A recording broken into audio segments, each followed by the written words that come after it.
Today, April 1st, 2025, the world received the news of the passing of Pope Francis at the age of 88. In a moment of global reflection, we extend our condolences to all the faithful and admirers of this religious leader who defined an era. Although Pope Francis did not bring the topic of ufology directly into the center of Vatican discussions during his 12-year pontificate, his leadership was characterized by remarkable openness to dialogue between faith and science, between the vastness of divine creation and the still unfathomable possibilities of the universe. He did not directly endorse the UFO phenomenon, but his theological reflections on a creator God of an immense and diverse universe, often expressed in interviews and homilies, open doors for interpretations that do not exclude the existence of extraterrestrial life. Francis suggested that if such beings existed, they too would be part of the Creator's plan. A theologically inclusive view that would not see the discovery of alien life as a contradiction to Christian faith. This stance reflects the Vatican's ongoing adaptation to scientific advancements and the great philosophical questions about our place in the cosmos. It is within this context of theological caution and intellectual openness that in 2024, during his era, the latest protocol for evaluating supernatural phenomena was promulgated. Although the document does not explicitly mention UFOs, it establishes a rigorous process centered in Rome to discern apparitions and other unusual manifestations, aiming to protect the faithful from deception and exploitation, but also, perhaps, preparing the institution to deal with events that defy conventional explanations. The death of a pope always marks the end of a chapter, but the mysteries surrounding millennia-old institutions like the Vatican persist. And it is one of these persistent mysteries, the possible link between the Holy See, the concealment of information, and the extraterrestrial phenomenon, that we will delve into today, starting precisely from this recent move of internal reorganization in the face of the inexplicable.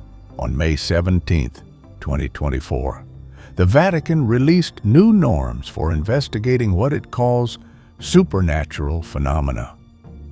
The official trigger was purportedly the need to protect the faith against fraud, manipulation, and the commercial exploitation of the sacred.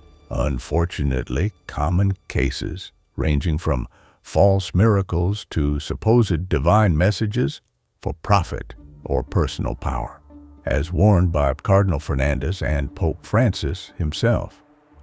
The previous rules from 1978 allowed local bishops considerable autonomy in investigating and validating miracles within their dioceses.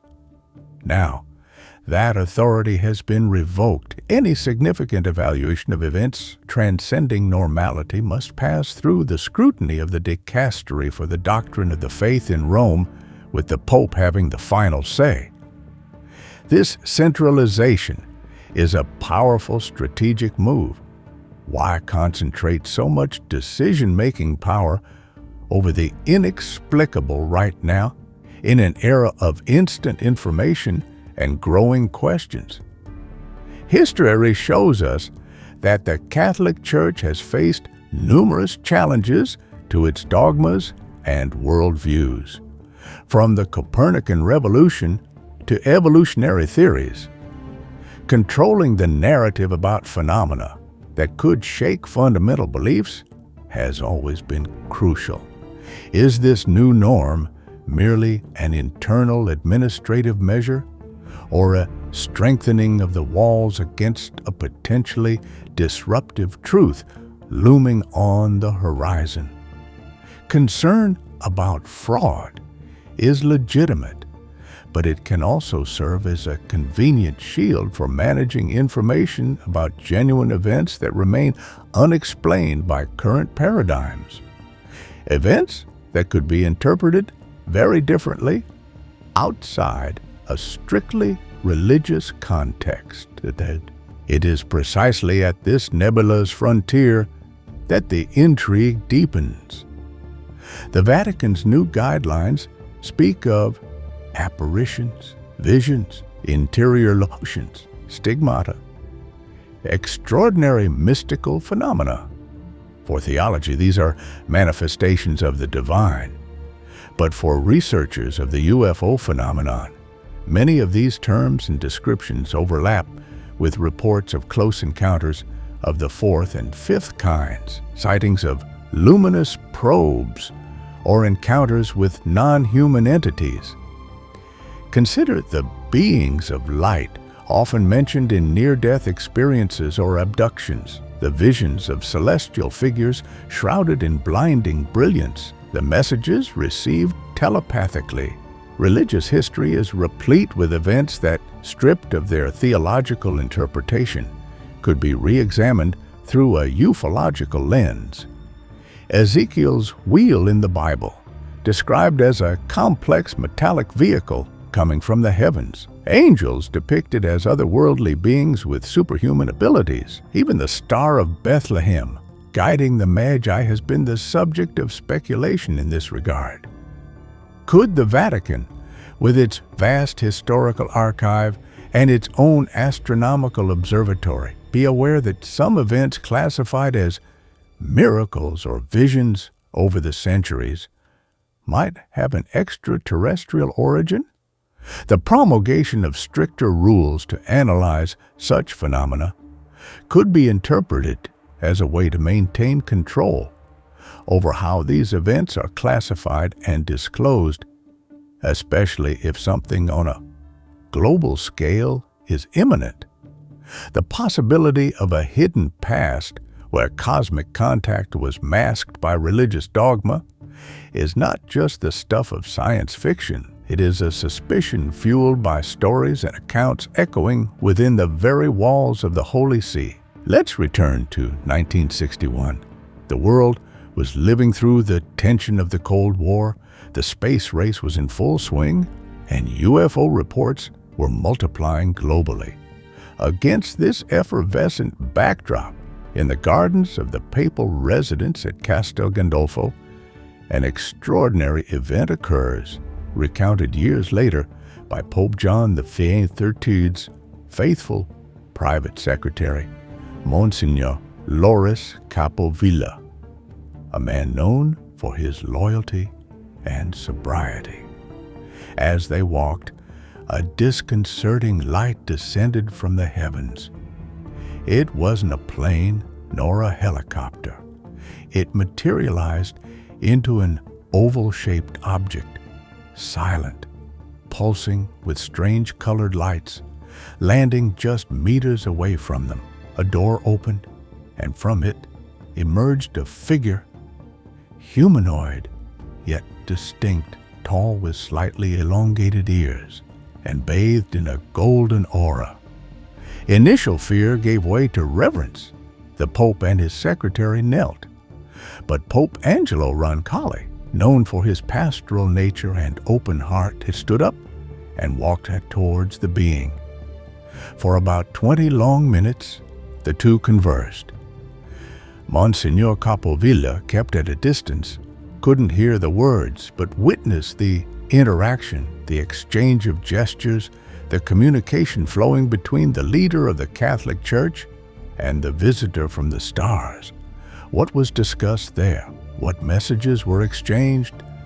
We may never know for sure.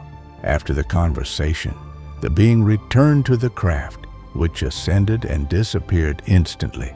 The Pope, turning to his astonished secretary, uttered the phrase that would echo for decades in Capovilla's mind. The children of God are everywhere. Sometimes we have difficulty recognizing our own brothers. A statement of disconcerting universality. After that, silence. The Pope never publicly mentioned the incident again, passing away 2 years later. Capovilla's account, disclosed only in Naivac, was met with skepticism by some and fascination by others, but quickly swept under the rug of official narratives. Was it a hallucination, a misinterpreted divine encounter, or exactly what it appeared to be, a direct contact between a world leader and a non-human intelligence? Now we travel to Fatima, Portugal, 1917. The country was mired in instability. The recent fall of the monarchy, the troubled implementation of the Republic with strong anti-clerical sentiment, rural poverty, and the echoes of World War I created a scenario of desperation and a search for hope. It is on this fertile ground that 3 shepherd children, Lucia, Francisco, and Jacinta, report encountering a lady brighter than the sun in the Cova da Area. The figure, shrouded in light, promised to return every 13th day for 6 months. The news spread like wildfire, attracting pilgrims, the curious, and skeptics. The local church initially reacted with caution, even suspicion.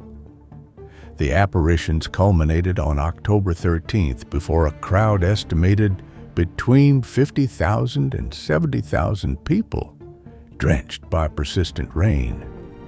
The event became known as the Miracle of the Sun.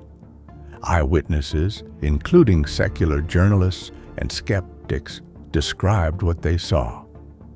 The clouds parted, and an opaque silvery disk resembling the moon or the sun, but viewable without blinding, appeared. This disk began to spin rapidly on itself, casting beams of colored light, yellow, red, blue, green, that painted the clouds, the trees, and the people themselves. Then the disk seemed to dance, moving in zigzag patterns across the sky before plummeting towards the earth, causing panic in the crowd who believed it was the end of the world, before returning to its original position and disappearing. Intense heat emanated from the object, drying the soaked clothes and ground in minutes. Some witnesses reported falling white, shiny filaments, similar to angel hair, a phenomenon also associated with UFO sightings elsewhere in the world. Furthermore, the children received secrets, prophetic messages, the third and final one kept classified by the Vatican for decades, generating numerous conspiracy theories about its content, ranging from nuclear wars to cosmic interventions. The Catholic Church, after investigation, validated the apparitions as authentic manifestations of the Virgin Mary.